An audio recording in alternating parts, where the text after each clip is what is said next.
Hello everyone, today we're going to talk about the war poets and especially we will focus on two, Rupert Brooke and Wilfred Owen, studying two poems that we find in your book. But before analyzing them, let me give you some background information about the period. As you know from history, World War I marked a period of passage, and it marked the end of positivism, of this faith in progress and in science that characterized the 19th century. The war changed the perspective of the people because technology now brought about inventions, weapons of mass destruction. So the position of man in the universe changed, the position of the man in society was modified. And we will see in these two poems how the perspective shifts, because the first one we will analyze was written at the beginning of the war, when these atrocities, where these new inventions were new and people didn't know their effects, while the poem that we will study at the end was written in 1917, so almost at the end of the war, when these atrocities were known and these of faith in progress and in science was clearer. Before we talk about these two poets, let me give you some general information about the poetry of the time. As you know, the 19th century was the century of Romanticism and of Victorian poetry. In Romanticism we had the exaltation of the individual, of the subjective, while in the Victorian age we had the celebration of the empire, of the titanism of the Englishman that reaches far places in the world and tries to colonize them.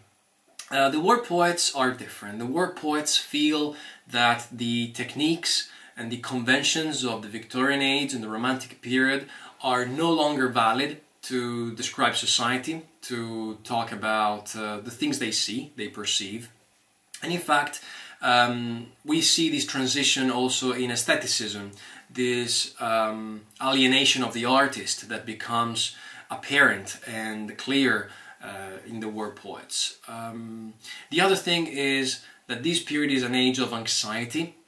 So it's a period where the values that characterize the 19th century are lost completely. Here we have the influence of very famous thinkers such as, for example, Nietzsche or Freud, that modify the perspective of people on the world. And also there is the crisis of modernity. There is this new conception of alienation that we have found in the Victorian society, in Victorian England, but here becomes even bigger, even more influential. Talking about the style of these poems that we study today, we can see how they are different, as I said, because they were written in different periods, but also their purpose is different. If you look at page 189 in your books, you see The Soldier, written by Rupert Brooke. I just give you some details about their biographies. I don't want you to focus on the life of the authors, but on the poems and on their message. But just to know, Rupert Brooke was a very good-looking, popular young man at Cambridge. He was a poet connected with literary circles, some very prestigious, for example the Bloomsbury Group, and other London groups of artists.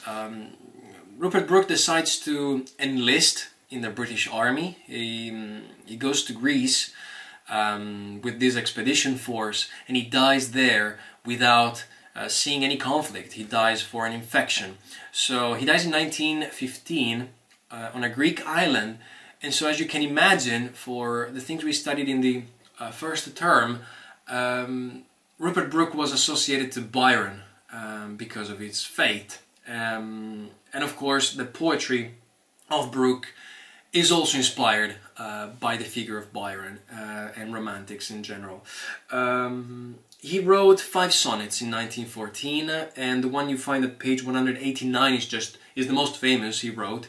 Why is he immensely popular? Because his poems, as you can guess, were used as weapons of propaganda by the British government to encourage young people to join the army and fight in France and fight in the conflict.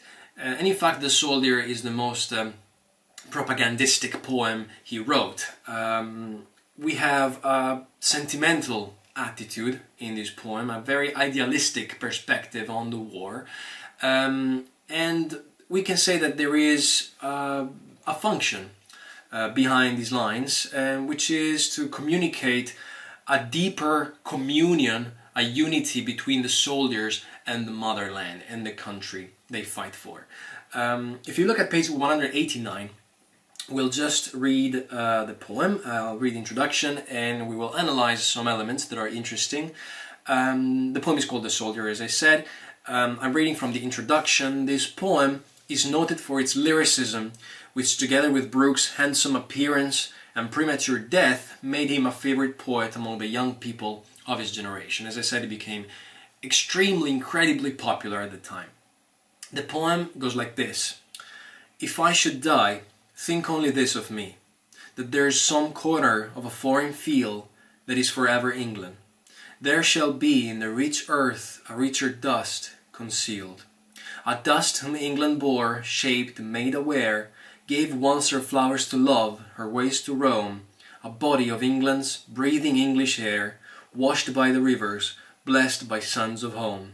And think, this heart, all evil shed away, a pulse in the eternal mind, no less gives somewhere back the thoughts by England given, her sights and sounds, dreams happy as her day, and laughter learnt of friends, and gentleness in hearts at peace under an English heaven. Now, it's interesting to study this poem because the war seems something very distant, very far. And the soldier is, as I said, a part of the country that fights abroad. So the people are little pieces of England fighting far from their motherland.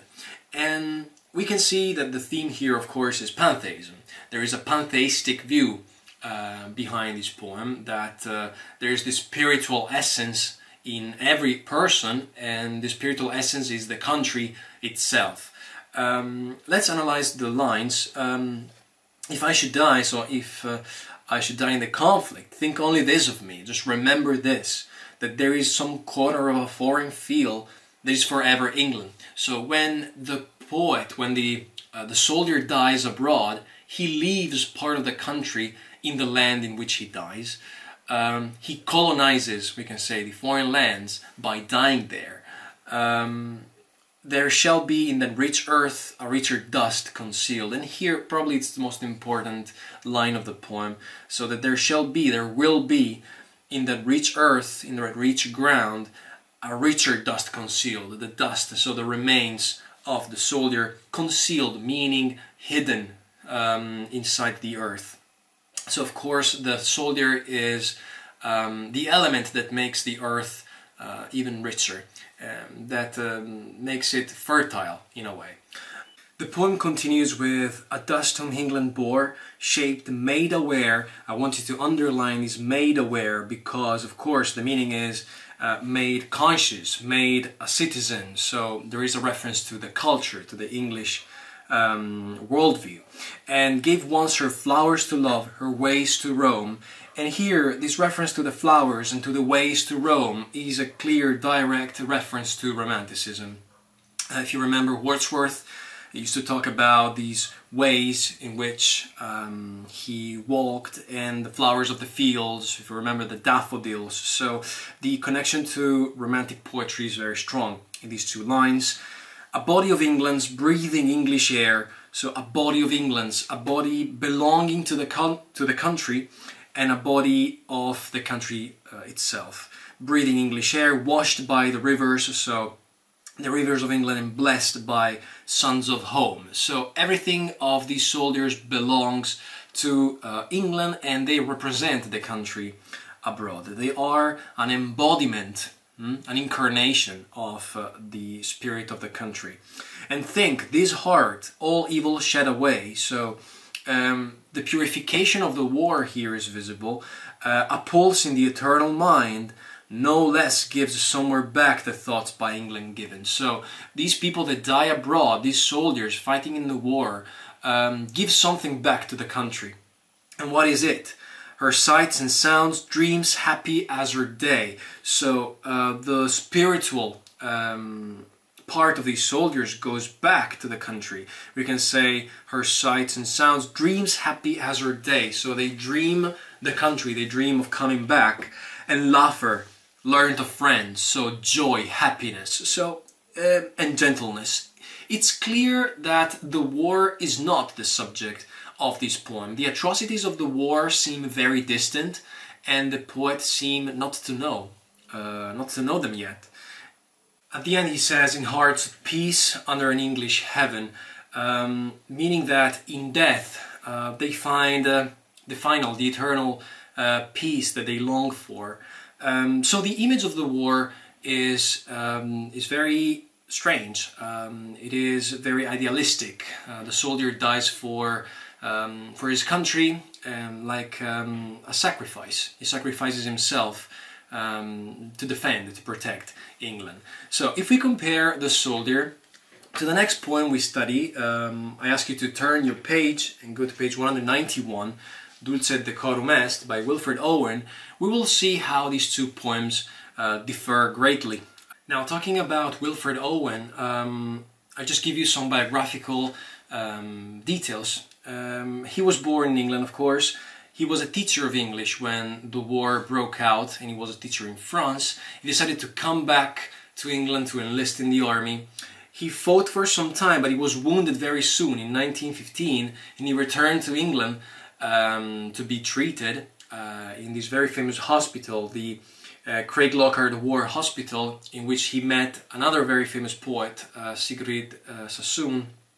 In this hospital he started writing poems about the war. He wanted to represent the war for what it was. And if you look in your book at page 190, in the second column you see an excerpt from the preface to his book. And he writes, "This book is not about heroes." So he doesn't want to talk about heroic figures fighting abroad. English poetry is not yet fit to speak of them. Nor is it about deeds or lands, nor anything about glory, honor, might, majesty, dominion, or power except war. Above all, I'm not concerned with poetry. My subject is war and the pity of war. The poetry is in the pity.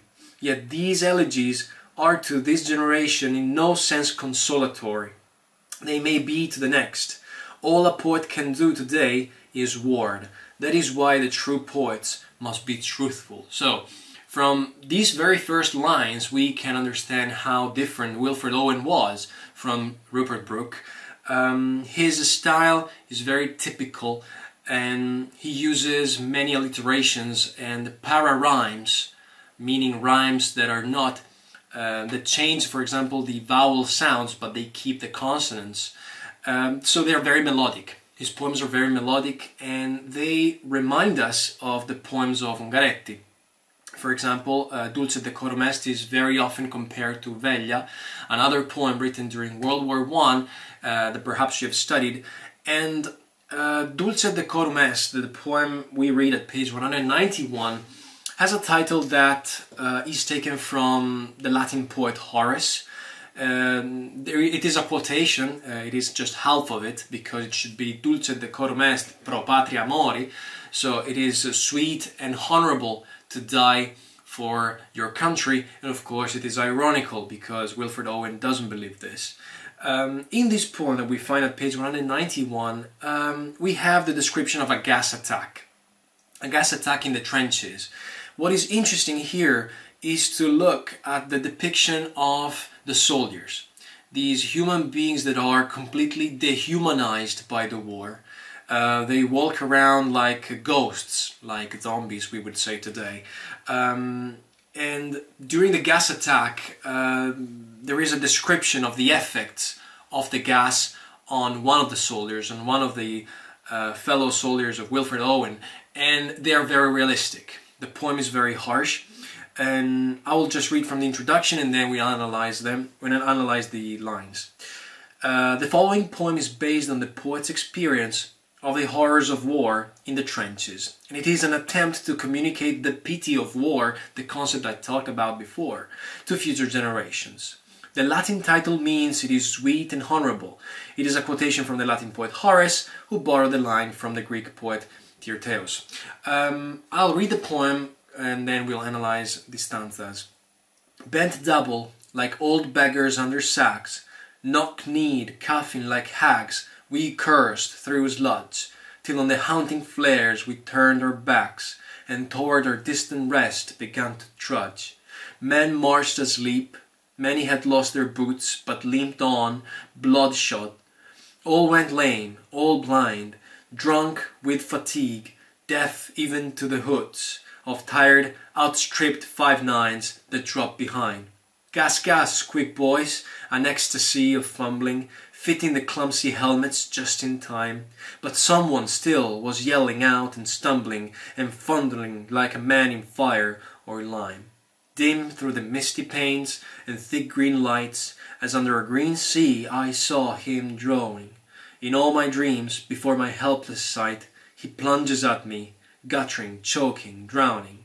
If in some smothering dreams you too could pace behind the wagon that we flung him in, and watch the white eyes writhing in his hanging face like a devil sick of sin, if you could hear at every jolt the blood come gargling from the froth-corrupted lungs, obscene as cancer, bitter as the cud of vile incurable sores on innocent tongues, my friend, you would not tell with such high zest to children hardened for some desperate glory the old lie.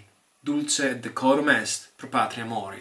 Now, you will see how this poem is built with alternated rhymes. So we have sacks, sludge, backs, trudge, boots, blind, hoods, behind. So it is alternated rhyme, and there are many alliterations and para-rhymes that contribute to create these powerful effects. As I said, it is very similar to Ungaretti's poetics, because he also uses these sounds that emphasize these powerful images. So bent double, like old beggars under sacks, so like poor people in the streets. Knock-kneed, coughing like hags, so coughing for the diseases or coughing for the other gas attacks. We cursed through sludge, so we cursed. We're not grateful. Till on the haunting flares we turned our backs, and toward our distant rest began to trudge. So they start marching again. It is night, and the men marched asleep. This is a very powerful image at line 5. Men marched asleep, so just as if they weren't conscious, like ghosts, like zombies. Many had lost their boots, so they walk barefoot, but limped on, bloodshot, so with blood instead of their boots, with blood instead of their shoes. All went lame, so they don't walk straight. All blind, drunk with fatigue, and that's another powerful image, drunk with fatigue, as if they could not understand anymore where they are. Deaf even to the hoods, so deaf because of the explosions of the bombs, of tired, outstripped 5-9s. The 5-9s are gas bombs, gas grenades that drop behind. In fact, then there's the description of the gas attack. Gas, gas, quick boys, an ecstasy of fumbling, because everyone is trying to put on the mask to breathe, fitting the clumsy helmets just in time, right? Just in time to breathe and survive. And if you could not put your helmet in time, you would breathe the poison and you would die. But someone still was yelling out and stumbling, so someone is left behind, or maybe he didn't hear the warning, and floundering like a man in fire or lime. They try to put on the mask. So there's a terrible and very realistic image here. Dim through the misty panes and thick green lights. Here Owen is describing the masks that the men wear. The misty panes is the glass through which they look from inside the mask, and thick green light as under a green sea. So when the gas expands in the air, it's like this green wave, this green sea that they are swimming in. I saw him drowning, and I saw him drowning in the smoke, so he cannot of course, breathe. So there is a correlation between the water, the liquids and the gases, the sea and the gas that they're breathing. In all my dreams, before my helpless sight, he plunges at me, guttering, choking, drowning. So he cannot breathe. And look how this scene is emphasized by these gerunds: guttering, choking, drowning. They all mean the same thing. He cannot breathe. But it gives rhythm to the poem, and it gives the poem these very powerful images through the sounds that Owen uses. If, and then the last stanza is just one long sentence, one conditional sentence. If in some smothering dreams smothering that don't let you breathe, you too could pace behind the wagon that we flung him in. So if you could walk with us behind the wagon in which we flung him in, because he's dead, so the wagon that carries the corpses, and watch the white eyes writhing in his face, his hanging face. And now there's the description of the face of the dead, and this is very similar to the description that Ungaretti makes in Veglia. The white writhing in his face, his hanging face like a devil sick of sin. Notice the alliteration of S. If you could hear at every jolt the blood come gargling from the froth-corrupted lungs, so the lungs froth-corrupted, meaning corrupted by the gas, of course, obscene as cancer, bitter as the cud, so like something you eat, right? It's bitter as the cud. Here in note says amaro come il bollo di ruminanti, has something you swallow, of vile incurable sores on innocent tongues.